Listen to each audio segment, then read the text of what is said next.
Hello and welcome to the Jumpstart podcast with Jeffalytics. I'm your host, Jeff Sauer. Today, for our fourth episode, we'll talk to PR pro Lisa Grimm, who's the Associate Director of Social Media with Whole Foods. This intro is being recorded from Italy, and we recorded this session back when I was in Australia. You may be wondering why I keep on bringing up my location on each episode. Well, I have two reasons. First is that I want to show you how the world of marketing is truly global. We know how easy it is to reach people all over the world from the internet, and I'm just putting that into practice. The second reason is because it actually helps me remember my state of mind while we recorded the episode. Lisa and I are both originally from the Twin Cities in Minnesota, so I've been able to watch her career blossom firsthand. I knew that she was special from the beginning, and it's been great to see her progress so quickly in her career. It shows that hard work pays off, and it also reminds me of how much of a thriving community there is in Minnesota. One thing I immediately learned from our conversation is you can't always assume that we know about somebody's career ambitions by simply reading their LinkedIn profile. I assumed that Lisa knew public relations was going to be her focus from the beginning, but it turns out that it took a few attempts to find her passion. Since then, she's worked with agencies as well as household names like Mall of America, General Mills, and Whole Foods. So how did she get there? Listen along for Lisa's thoughts on how we all need to be salespeople to get our ideas across, the role diplomacy plays in our career opportunities, and Lisa's advice for aspiring marketers. But first, a word from our sponsor. Google made $66 billion last year, and most of that revenue came from 95-character search ads. All this money is being spent advertising online, yet most companies don't have any idea what they're doing. Hello, opportunity. Learn how to become a Google AdWords master in 30 days with PPC Course. Visit www.ppccourse.net for more information. And while we're at it, I'd like for you to help support the podcast. If you want to support this podcast, leave us 5-star review in iTunes. Also visit the Jeffalytics website, give the podcast a heart, tweet a link for your favorite episode, and spread the word. Don't keep this knowledge a secret. Let's talk to Lisa Grimm and learn how she was able to seize opportunity and become a leader in the world of public relations and social media. You can view our show notes of this podcast by going to jeffalytics.com/Lisa. Thanks for joining us for today, Lisa. And I always like to start off the interviews with a question that gets the ball rolling. And that question is, what was the first time you ever got somebody interested in something you had to say? Do you recall the first time that you got somebody really excited about things that you have to say? Well, first of all, hi, Jeff, and thank you so much for having me. I'm very excited to be here. What a great question. And I genuinely mean that. It's not just like a crutch beginning, but you know, I don't distinctly remember the first time. I think that this is a really good question. I think that I am such a curious person, and I have been since I was very small. I was, an only child and kind of grew up around adults and just had somewhat of an unconventional upbringing. And so I was always having these really grown-up conversations with people and always kind of had this like huge appetite to just know things. And with that came, I'm just genuinely inquisitive and interested. And so when I get on something, when I'm really passionate about something, I bring a lot of energy to something, and people typically tend to pay attention to that. So while I don't remember the first time, so to speak, that I really remember capturing attention, I feel like I've always been just one to engage people because I'm genuinely interested in what they have to say, what I might learn from them, even if I have no idea what that might be. I just am a genuinely inquisitive person, and I think that energy captures attention. Absolutely. Yeah, that can be it right there. It doesn't always have to be a moment that you're there. Maybe it's just a compilation of all the things you've learned over time that made you realize that, hey, this is a career option for me. And that actually leads pretty well into the next question. That is, from a college perspective, a lot of people that I talk to who are marketers or in this industry, they started with one idea and one plan, and then they went and did something else, and then now they're a marketer. But it seems like you actually sort of knew that this is something that you wanted to go into. Is that correct? It's actually completely incorrect. I had a really somewhat of a tumultuous childhood, and that led me into some pretty dark times in high school. And so my folks did not graduate college. They were very adamant that I be the first in the family to graduate college. And I just needed a minute, I just needed a minute to catch up with myself. And so I wanted to take a year off from high school, but my parents forced me to go to the U of M, where I was in what at the time was General College there, which no longer exists because it was a horrible program. You were in classes with like 800 people and had 6 TAs, and it was really just not a good way to learn. But anyway, I went to the U for 2 years, undeclared major, because like I said, I didn't know what I wanted to do. I was going on someone else's terms. And I ended up going there for 2 years. I was a film major because I love visual storytelling and visual arts, and I kind of grew up with film. Film was like a good friend of mine and kind of an educator of sorts. So I declared a film major, but then it was like, what am I going to do? Go to Hollywood? And it was like I had no interest in that. So I ended up leaving the U to take a year off. I worked in a web design shop. I ended up learning very quickly that I wanted to go back to school, so I went to Metropolitan State in St. Paul, Minnesota, thinking that I would transition back into one of the bigger universities. Declared a business major. Then I took an interpersonal communications class, and it kind of blew my face off. It was like I had finally found the beginning of what really was a passion of mine, which was communication. And then I declared a PR major, and that's kind of how things ended up happening for me. So it was really, I think the takeaway from that is it was, a journey that I took more or less and trusted in. And even though it was really kind of had its chaotic moments and was disorganized, and I did what somebody else wanted me to do, ultimately I came back to myself and what I wanted to do and found what I was really passionate about, and then took that journey. And I was led to the right place, which is really, really cool. Yeah. Definitely. So the path was a lot of trial and error, and then magically, or whatever you want to call it, something did come up and it sort of put you on the path, but it did take quite a bit of effort to get there. Oh, yeah, absolutely. And it was totally unorthodox in the sense of how people normally go to college and, go right after high school and go for 4 years and kind of know what they want to do or have a sense of it. It was totally not like that at all. Yeah. Yeah. That's interesting. And the reason why I guess I made that assumption at first is just looking at your LinkedIn, it's just showing that you had the major in there. But I see, that sometimes we have stories that we tell, and that happens a lot more than we think, that people do not know exactly where they want to go and then have to get exposure to different ideas and go from there. Well, and I think that's such a good point, because we often, from the outside looking in, we can look in on people's lives and we see them, how they look, how they act, and we have no idea what their stories really are, and few of us ever really ask. And I'm a big fan of informational interviews. I always have been. It's something, I've reached a really great spot in my career, but I still set coffees up with people who I want what they have, or people who I'm like, God, they're so smart. I just kind of like want to know how they think. Like that curiosity that I talked about in the beginning has not left me. But to your point, or bringing this back full circle, like I just think it's interesting how we often just kind of look and assume things about people, and unless we really, ask or make an effort to get to know them, we really have no idea. And sometimes that can dictate us and how, it's like, oh, well, I'll never be like her. And it's like, well, you don't really know her story. So like either ask or just don't assume, I think it's a good lesson. Yeah, absolutely. I think and that's what we do. We make a lot of assumptions and we see things and we sort of fill in our own backstory, but often the backstory is completely different. It's both not nearly as glamorous as it might sound like. No kidding. And a lot more struggles than we'd think. But at the end, it does make us who we are. Excellent. Yeah. So understanding your college experience and getting the curiosity, communication, and then eventually getting into the point where you have the PR major, did that translate quickly into the workplace, or did you get out and then still, how did you go to the next step? Did you get out of school and find another opportunity, or how did that work?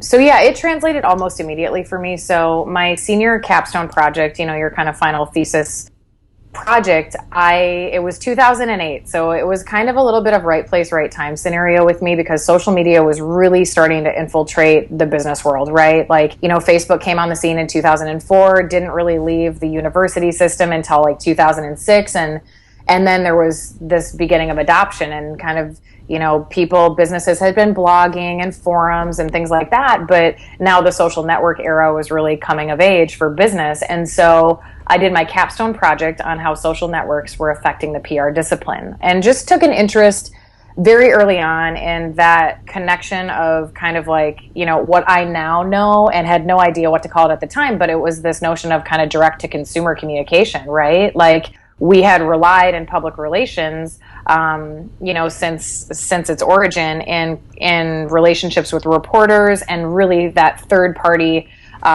mutually beneficial endorsement, so to speak, of your product or story or whatever the case might be. And now we could go and not only have those relationships directly with the customer, consumer, whatever you want to call it, but also learn an obscene amount of things from those interactions that would then be able to inform not only marketing, but quite frankly, the rest of an organization, which varies operations and so on and so forth. So, I took an interest in that really quick, and found myself in an internship at an agency, which was actually courtesy of a fabulous woman by the name of Rose McKinney, who's a really great PR practitioner and also happened to be my professor at Metro State. And she kind of actually called me and said, "Are you interested in a job?" Which was, I had been interviewing and actually not having a lot of luck, to be honest, and all the big agencies in town, Fleischman Hillard. I remember going into a room of like 6 people on the top floor of the Capella Tower. I was just terrified and wanting to get in at places like Carmichael Lynch, just these places I put on these high pedestals, and, I didn't really gain a lot of traction. And then Rose called me and I landed there, and that was the beginning of a lot of awesome work. Awesome. Yeah. Yeah. I remember those times, just like you, like the 2008, 2009, and just social media is new. Everybody's trying to figure it out. The Twin Cities has amazing social community and sort of, just everything, that magic in the air. I remember that time. And it was sort of like, I almost liken it to the Wild West, where basically if you knew how to use a social network, you had an opportunity. You had the opportunity to be seen or heard. And it was so new that, like you said, the one-to-one communications, and what does it mean? What does this do? Is it important? Is it going to change our business? Is it our business now? Those were all those things. But then, like you said, the job situation was an interesting one as well, because the jobs that were hiring, the people who were hiring, weren't the establishment. The establishment really sort of didn't know what was going on, and it was up to these other opportunities that ended up making it happen, which is maybe in the small niche companies that were either, a lot of companies started simply because of social media around that time, but then also some companies just were ahead of times and said, this is something that we're interested in. Yeah. No, there was like, it's funny that we talk about it like that. And the best part is it's 2015. So it's not like a super long time ago. It's like, oh, it was such a wonderful time, and it was pretty recent. And so much has changed, and then a lot hasn't changed too. Like things have grown up, but there's still so much to discover and uncover, and really, quite frankly, set a precedent and best practice for. And that's, I think, a takeaway from that experience and my experience now still is there's a tremendous amount of opportunity. And if you're willing to take the risk of going into the unknown and get over the fear that exists when it comes to like being like, hey, I have this idea and I want to give it a shot, and mapping out a really good plan for that and being like, we're going to do this. We have no idea how it's going to work, but we have this hypothesis that X will happen. But I think that's like the big thing is during that time, there was a lot less fear because it was actually very, very new. Now I think there's a little bit more fear because there is some precedent, right? But yeah, just having that willingness, I think that's a really important thing that I actually forget sometimes because, I have an ego and pride and, like the more senior you are in your career, the scarier I think it becomes to take risks sometimes. Absolutely. Right? Yeah. So I have to remember that all the time. And I also think it's a good thing to know when you're just getting started. It's like, just try it, man. Like, if you fail, you're going to learn more than if you succeed. I promise you that. Yeah. So, yeah. Well, and I think in anything new, you have nothing to lose, right? Nope. There was nothing to lose by going into social media, and that's what was the buzzword, and that was going on there. And so there was a lot of opportunity there. And I had the same, and it's funny that we are talking about this, that it was so long ago. Yeah, it wasn't really that long ago.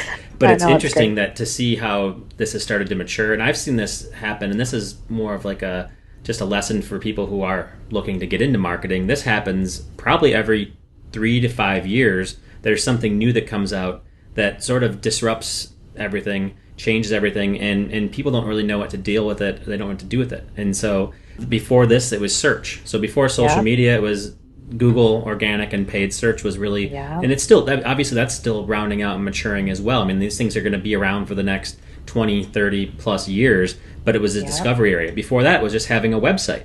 Just having a website in general, or being able to email somebody. Those were things that were disruptive technologies. And it was a lot of the people who were young and didn't know any better and had nothing to lose who were able to take advantage of those situations. And I think both of us probably were among that group where we're like, hey, I don't really know what I don't know. So I do know that I can understand these things, and I know how they work from a technical standpoint and a tactical standpoint.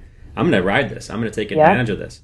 And then it really, both of us, I think now we're at different points in our career. I don't think that it's a lot. It would be a lot harder for me as well to ride a new technology, knowing what I know now and knowing what I've been through. It's an interesting transition that we go through. But at the same time, I think we all recognize that technology is going to evolve. And so sometimes you surround yourself with the new generation of people like us who are young and hungry and want to learn things. And so it's a cool cycle to go through that you don't realize it's a cycle until you've been in it for a little while here. No kidding. Yeah. So it's interesting to hear all that. And you know, it's sort of cool to see your perspective of a similar situation that I actually lived through and went through. What were some smart moves that you did along the way? Was there anything that once you got that first job, was it a job transition? Was it meeting people? What were some of the smartest moves you made along the way? I think, a couple of things. You know, I mentioned informational interviews before. So networking both inside of the company that you're in and outside are probably, like, those two things are critical to success for the rest of your life. Certainly the rest of mine. I mean, the relationships, for example, I built at, Rizdal McKinney PR, my first job. I had no idea what I was doing. I was working on everything from writing about plastic injection molding for a manufacturing company to marketing, bringing to market a device called Go Girl, which allowed women to pee standing up. Pretty amazing. But the relationships I made with the online marketing group, Kareem Ahmed, who's now in New York doing awesome things with New York City TV, Sydney Werferl, she's now at Fast Horse, aligning myself with the online marketing team. So when we went to launch on Twitter, we had social listening set up. We sent a press release out on product launch day. WCCO, which is the local news station, they ended up tweeting about it. Like, you won't believe the product that just came across our news desk. We were able to reach out in real time, engage, had a news truck out, and the story was covered on the 5, 6, and 10 o'clock news. This was in 2008. But, like, if I would have just, like, sat in my little PR silo, like, that would have never happened. You know what I mean? And on the flip side of that, engaging with folks outside of the organization in that informational interview format, just anything from getting together and continuing a conversation with somebody I met at social media breakfast all the way to those people who I'm like, I totally want what she has or he has. Those things have been literally, there's like no value you can place on how amazing those things have been to me in terms of the knowledge that I've gained, the projects that I've been able to be part of with a team that ordinarily I wouldn't have been if I would have just kind of operated within the company structure, as it were, because I was able to find those opportunities for growth. So that's one thing. Much like how I went to college, I have not really done the career thing probably the way that I'm supposed to, which I think is like you stay at a job for like 4 years and, do that whole thing. I really like to change things. I'm kind of a change agent. I am typically the one to say the things that are a little bit uncomfortable, which is really hard. It's still hard right now. Mm-hmm. I've learned to have a little bit more grace and tact. Not that I wasn't graceful or tactful before, but I think I was a little bit impatient early on, but I have no regrets about decisions I've made. But I definitely, I stayed at Rizdal for I think 9 months. I went to a small sales training organization as a marketing manager for a year and a half. Then I went to Mall of America for 2 years. And then, kind of have done these shorter stints where I've been able to generate really impactful results to the businesses I'm in, which allows me to kind of do whatever I want, which is good. You can't just move around if you're not doing anything. I think that's a really important point. But the really cool thing about doing all of that, I've learned so much about how business operates from both the agency perspective and then small business, large business. I spent time at General Mills and consumer packaged goods. Then I went back agency side to a super high-tech agency called Space 150 for about 2.5 years. Really probably the smartest group of people I've ever met in my entire life. I still am very friendly, really with every single employer that I've had, certainly with the folks at Space since that's where I'm coming from most recently. But surrounded myself with people who were just way smarter than me in a multitude of areas. Both paid media was a skill I picked up at Space, and then technology experience. That was kind of a lot of stuff I just dumped out there, but being building those relationships kind of allowed me to have a lot of opportunities both inside and outside of the organizations I served, and then just really driving a lot of business results everywhere I went allowed me to have a case study in order to go to the next place or to create enough interest. I mean, these were all recruitment scenarios too. It wasn't always me seeking them out. So building case studies is huge. Excellent. Yeah, I mean, just having the experience and getting out there, and like you said, you're putting yourself out there. I mean, it's interesting. You and I were in similar networking circles in the Twin Cities area, and it's really sort of connecting with people, going and being seen, getting relationships, and then delivering results. And I think that's really what it's all about. One thing that's interesting to me is I've hired a lot of digital marketers and seen a lot of people's resumes and stuff like that. And there's two situations you think when you see somebody who has had several positions. If anybody's looking for a job right now, there's two perceptions. One is they keep on moving because they aren't making an impact, and their impact is minimal, so they move on before people notice, or they're asked to move on. And then there's the other one where they're so in demand that they keep on getting recruited away. You know, obviously we'd want to be on the side where things are so good, even if you haven't been in the standard 2 years at a position or 4 years at a position, that you're still in demand and obviously getting opportunities. And it all comes down to, like you said, results. And there's different expectations on results that we have. One expectation is to do what's in the job description. You're not going to accelerate at a rapid pace if you're just doing what's in the description and what's the minimum. No. It's really delivering, like you said. I like what you said about being a change agent, because I think that's really important, and that is we all go into organizations and recognize that there's things that shouldn't be there. And I notice even companies that I'm no longer with, people tell me they this process, like a process that I created 5 to 10 years ago that I never imagined would live on for the end of that month is still in place maybe 5 to 10 years later, and nobody knows why it's there, and I don't even know why it's there anymore, right? Because I've evolved. The people who can say this needs to change, and I think this is what's going to be out of here, that's a skill and a certain set of fortitude that not all of us have. And so I'm curious, how much of your PR training has factored into like the ability to be diplomatic and to deliver the hard news? Oh wow, I would say a fair amount for sure. I think really understanding how to frame things is really, really critical. And I think a lot of it too, though, on the flip side, you know, being young and having a decent amount of success early was really cool, but I learned a lot of hard lessons, but I learned them very quickly. And I think, you know, one thing is selling up is really, really critical. And of course, like PR, you know, how you tell a story has been really critical to a good foundation for selling up, but it's also been a lot of trial and error. And one of the things I do not know why they don't require in every college course, or even sooner than that in high school, is a sales course, because selling is something that every single person does. And I think people think that sales is only for people who have sales in their title, and that's completely untrue. We're all selling something at some point, whether it's ourselves in a job interview, whether it's an idea we have to a higher up, or even our peer level. Like, we are always selling something,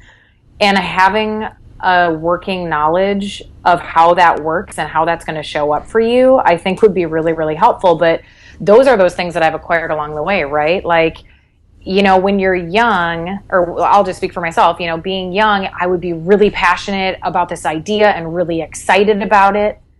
And that's really not always enough. And I think millennials specifically fall into that, where it's like, oh my God, I have so much passion in this thing. I really believe it can work. I almost can actually guarantee you it will work. But the problem is you're dealing with somebody who's used to seeing a plan on a page where they want a goal laid out, some KPIs, and they want to know your plan of action, as opposed to just like, hey, I think if we do this thing where we do a paid Facebook campaign you're talking fast, they don't really understand what you're saying.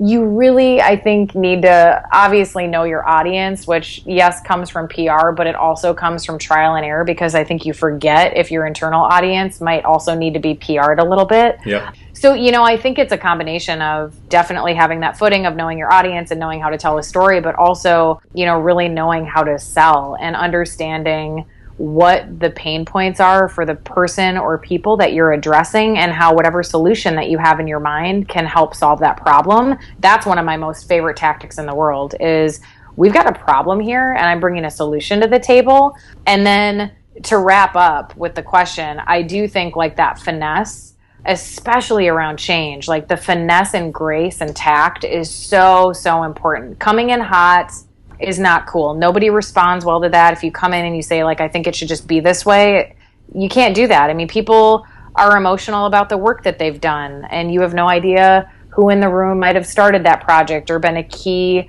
integral piece of that project. So I think really understanding all of those parts before you're suggesting things or presenting things is really, really key too. Because if you do it right, the amount of success you can have is pretty unbelievable, but you need to rally folks, and you need to really, diplomacy is a big thing. Being diplomatic is a great asset to have, and I've gotten so much better at that as time has gone on. Yeah, absolutely. Yeah. I think that one thing is to put yourself in the other person's shoes. So you're right, selling is very important. If you're in marketing, or if you want to be in marketing and you don't want to have anything to do with sales, it's impossible to not have something to do with sales. And sales is not, it doesn't have to be a bad word. It's not it doesn't have to be a 4-letter word or something that's negative. Sales is ultimately just getting people to buy into your ideas, getting people to buy into what you have to say. And so I think that a lot of times when we're younger in our careers, it's all about us. It's us doing the sales. And then as you get more mature, it's actually removing yourself from it entirely and then making it about them. So your ideas are no longer about, it's my idea. It's about, I got my idea across. And that's a lesson that it takes a long time to learn that, and a lot of trial and error. But once you can get to the point where you're winning, but not winning with your own pride, and you can just remove yourself from the equation, that's usually when you get the best results. And I think that's, like you said, just being able to anticipate how somebody in the room is going to react, and then creating, being empathetic to their situation and knowing what they're going through, and making it even almost seem like their idea, or, letting them know that maybe something was their baby or a certain project, getting them to not worry about that piece of it and doing what's right. That's a huge skill to have. And the quicker we learn that, the quicker we can advance, like you're saying. I mean, you can advance very quickly if you can get that point across, because the results are outsized. The results of doing the right thing and doing something that everybody knows should be done, but getting it to that point, are going to be much better than just doing the same old.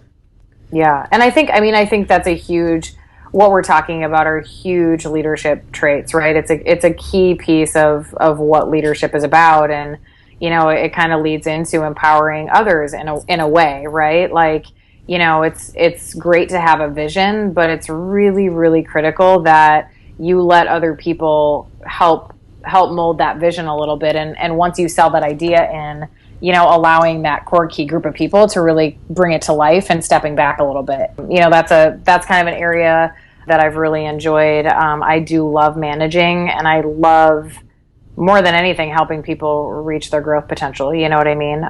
But yeah, I think in the group setting and on the line of selling things in, I think ultimately that like it takes a person that's not concerned. It's about the business. It's not about you. It's like, it's awesome that you even have a vision, and I have gratitude whenever I have visionary moments or can improve a process or a way that we work or whatever the case might be. I love those moments, but I also just love to put them there and make it a collaborative process, and then just, move on.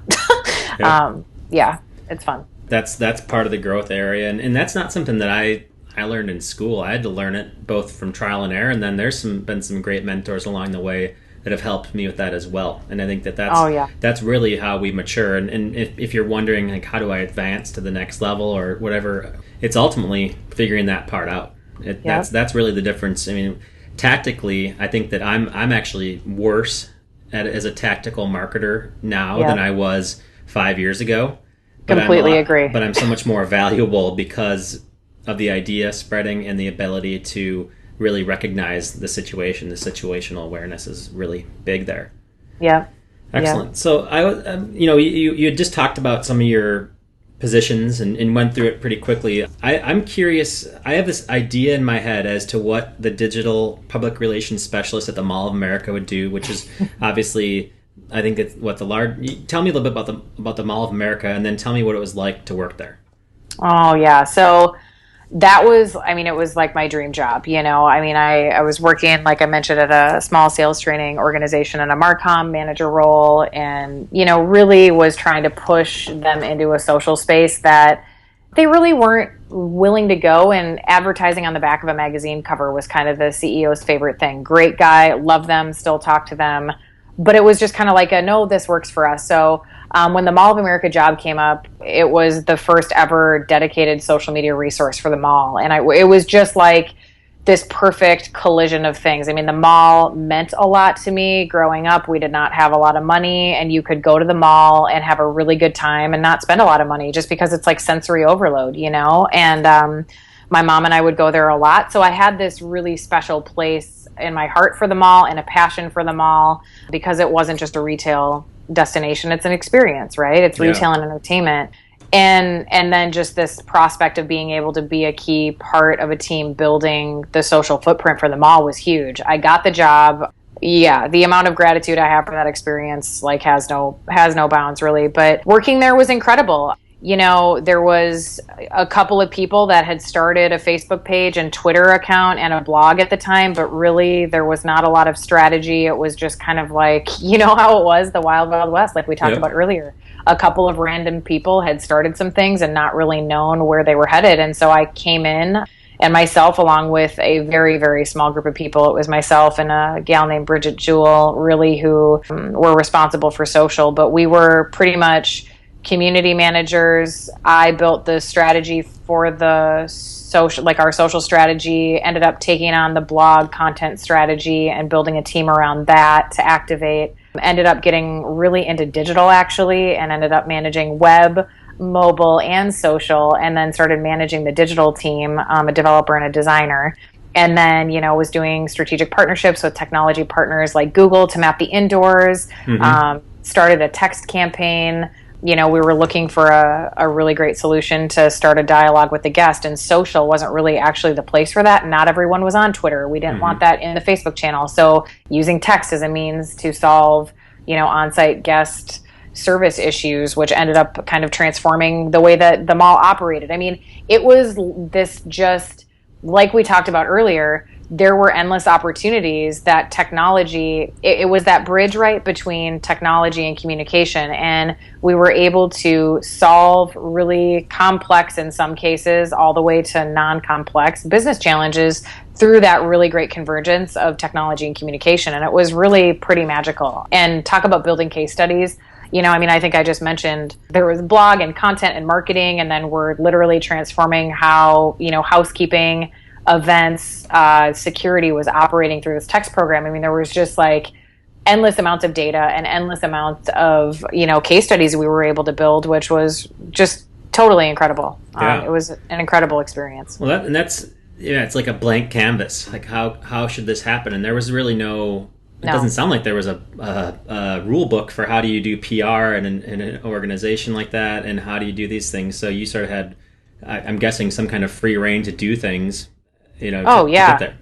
It was like Empowerment Central, which, you know, has really been a trend in my career for better or worse, really. You know, I mean, I think there have been times where I've really craved leadership, and you mentioned mentorship earlier, and I've had to go oftentimes outside my organizations to people that, you know, I really respect and value, because I haven't necessarily always been able to find them inside, you know, but yeah, I mean, just an incredible amount of autonomy there, and empowerment, because they literally didn't know, and that's why they hired me. And, you know, it's like I knew more than they knew, but it wasn't like I knew a lot either, but it was, you know, a level of willingness to move in a new direction. And I think we were able to do some really incredible things that still exist at the mall today, which is really, it's an honor that, you know, like you mentioned earlier, like things you built that are still there. It's just awesome. Yeah. And I can't speak to your situation, but a lot of these positions,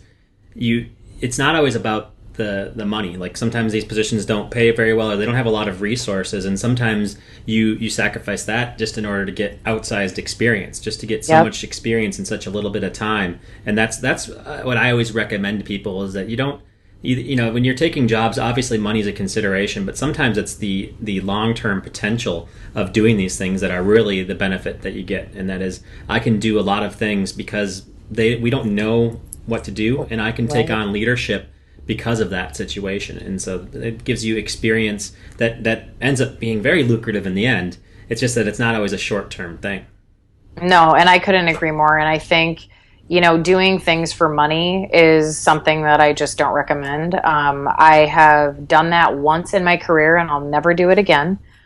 But yeah, I mean, do things because you love them and because of the opportunity of growth that it will help you, and looking at things longer tail instead of short, I think is a great recommendation. I mean, I couldn't agree more with you. And the mall certainly was the foundation that catapulted me into a far higher pay grade than I should probably ever have been in.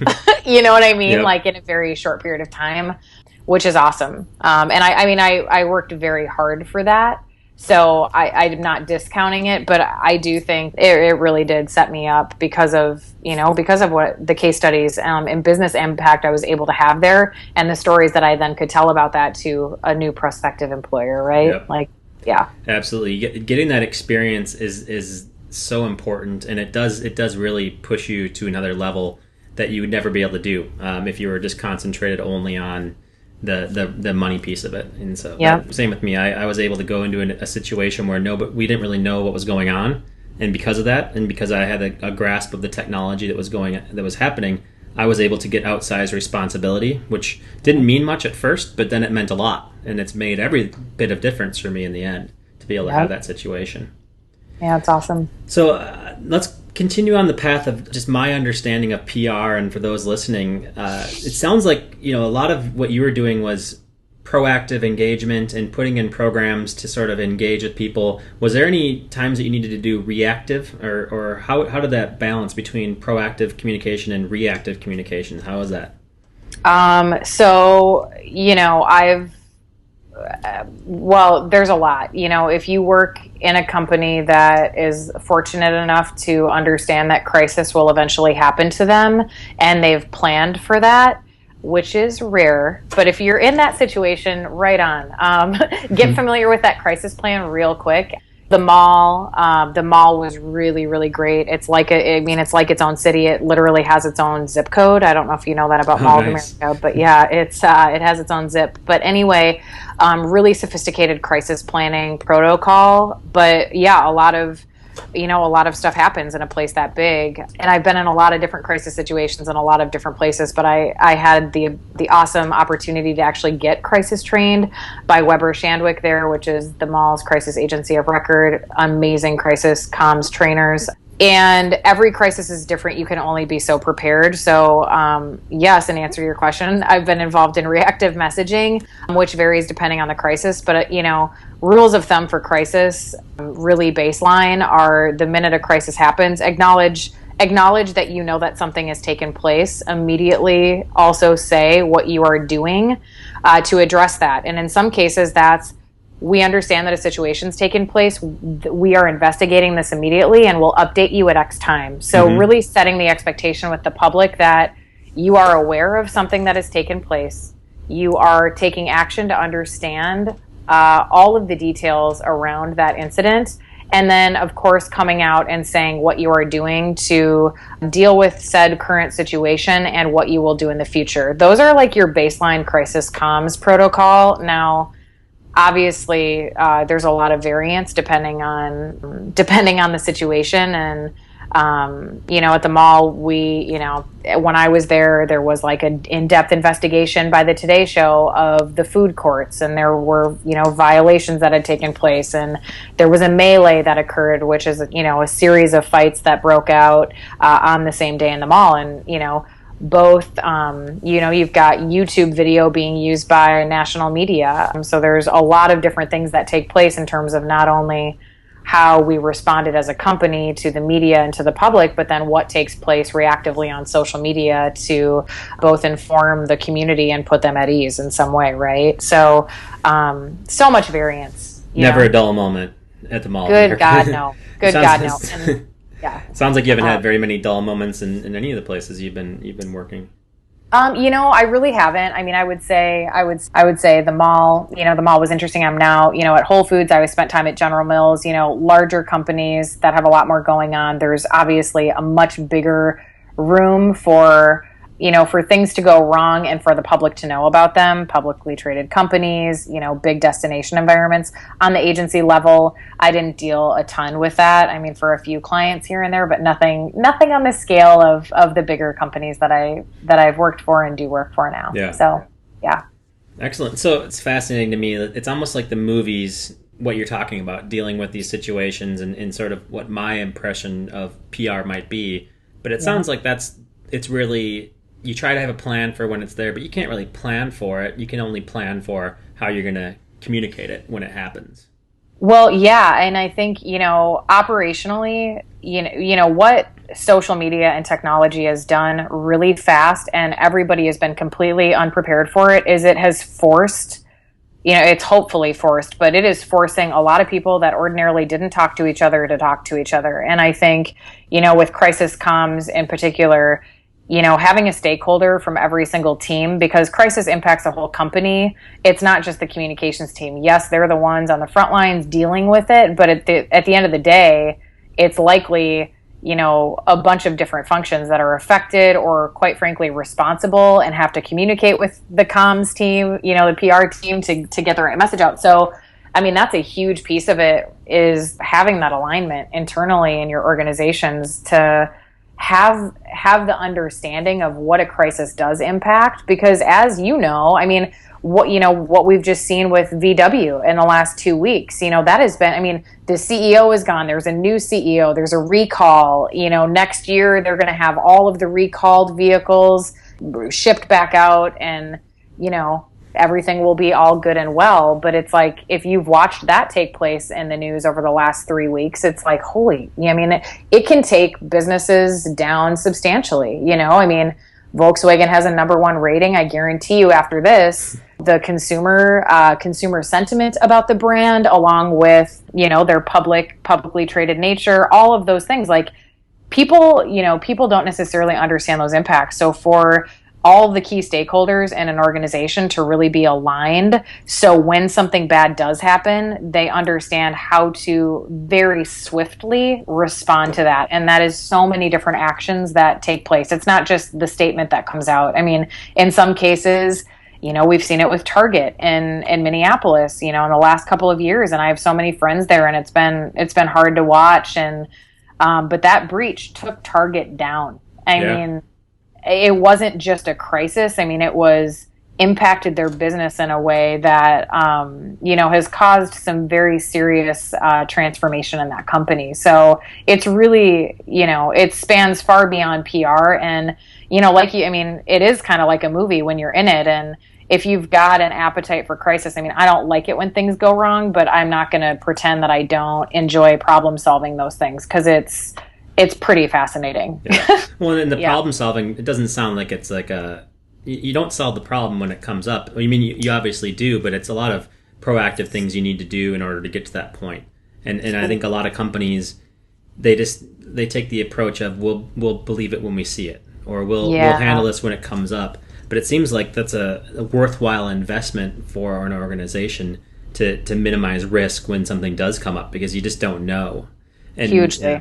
Yeah. So it's interesting, like problem solving, obviously you do a lot of it when it comes up. Did you, and you said that you had gotten some training from another agency or from an expert. How do you stay current, or how do you learn this stuff? Is it in school that you learn this? Is it on the job? Is it sort of like fake it till you make it? How do you learn this? Crisis specifically, or like anything? Just anything. And crisis specifically, but then just in general, Well, I mean, I read a lot. So, school is great, and it's an awesome foundation, but the quicker you can acquire experience, the better, via internship and via reading. And again, I'm going to throw in informational interviews and relationship building. But at this stage in the game, I've had the luxury of not only working for a really smart agency that is like way cutting edge and on top of things, all things technology, but just really reading all of the trade publications, The Verge and TechCrunch and, Stratechery and, all of the things out there, getting a daily digest from Pew Research. You pick your kind of favorite media sources and really, stay current and scan the news. And I, of course, have no way of doing that really.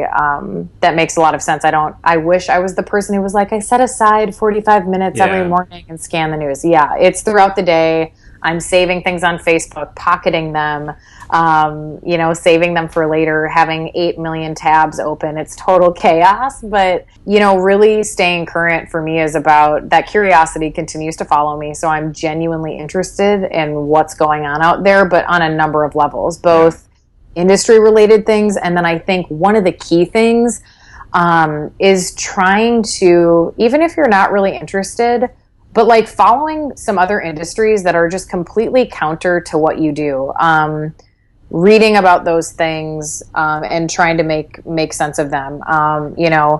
For me, I work in food now, so it's a little bit different. I haven't always worked in food, but really understanding kind of this next echelon of farming and sustainable food and what that looks like, learning about how modern farming is really a huge consumption of both land and water, like things like that, where you're just like, oh, and then learning about these new kind of practices that are emerging to, hopefully put us in a better place later on. I mean, there are things like that, and that's a little political, I guess, but, learning about things and just being aware of other verticals that I wouldn't necessarily gravitate toward. I think that's really, really important because it helps you think about things just much differently.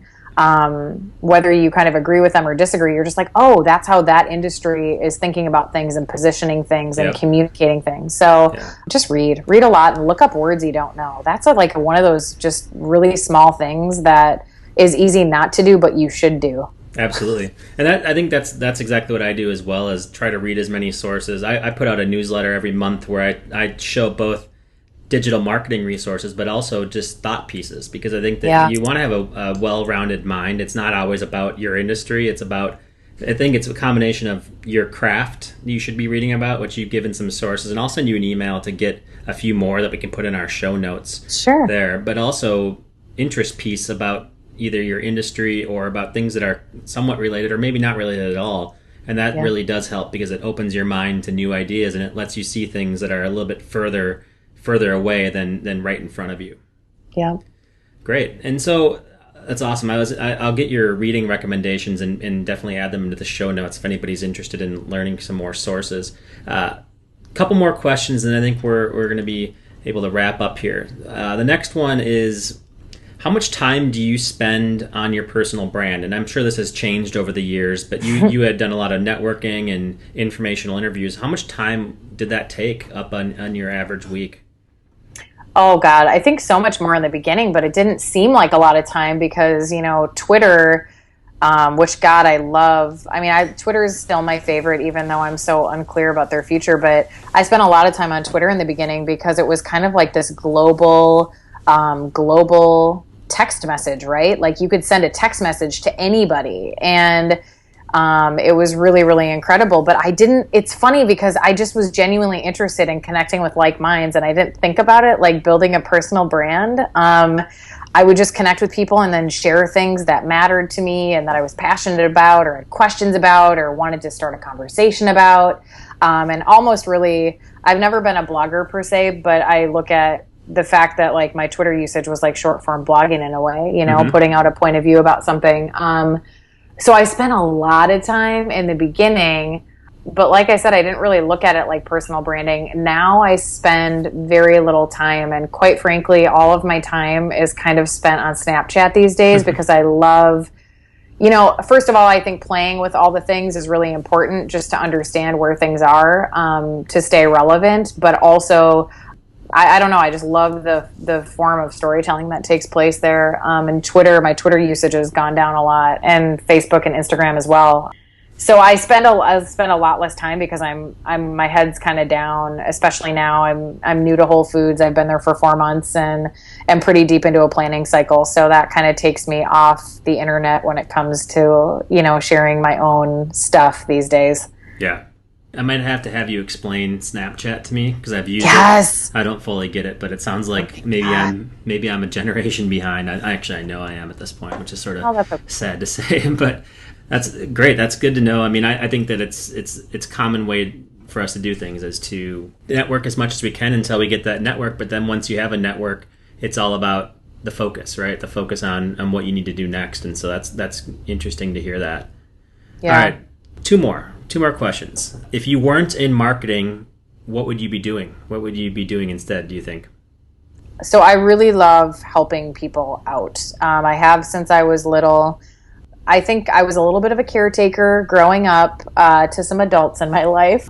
And so I think channeling that in a really positive way, though, just like service work is really great, whether it's helping folks in the recovery community or who have disabilities of some kind. I recently started volunteering at a horse ranch that is all about equine therapy for both physically and mentally disabled folks. So I really think, honestly, travel is really important, and learning about other people's circumstances in the world and how I might be able to play a role in that is of interest to me. But just like if I could have a farm where I could blend those two passions of helping folks and my love for horses and animals, I might do that. Like, I think it would be kind of amazing. Something that would be service oriented, though, for sure. And probably just like very... not private is not a word I want to use, but just less public and quiet. Yeah, no, I can respect that for sure. I always think about the time where I could just vanish from the public eye would be an interesting thing as well. Yeah. Just to see how it goes. That'd be fun. Yeah. Awesome. You can take this either way, but what's the best advice you've ever received along the way? Or what advice do you have for a new marketer looking to make a career for themselves? Oh, God, best advice. I know there's some in there. When I'm asked these questions, I'm just like, I need to have something on file for this, because it's like when you want to go out to dinner on a Friday night and you're like, I know there are all these places we want to try, but I can't remember. Yeah. You know what I mean? This is one of those questions for me. I think I'm going to have to go the other way on this, like just advice that I give, because I know I've been given really good advice, and my advice is, an accumulation of what I've learned either from others or in my own experience. But I think, really understanding what you're passionate about and be unwavering about that with yourself. Don't do what other people want you to do. Find what you love and really do that. And if that sounds cliche, I don't think it is, though, because I think our society tells us to do things that aren't necessarily intuitively what we want to do. So understanding that and always listening to that inner voice that you have is critical to building a foundation of success for your whole life, not just your career.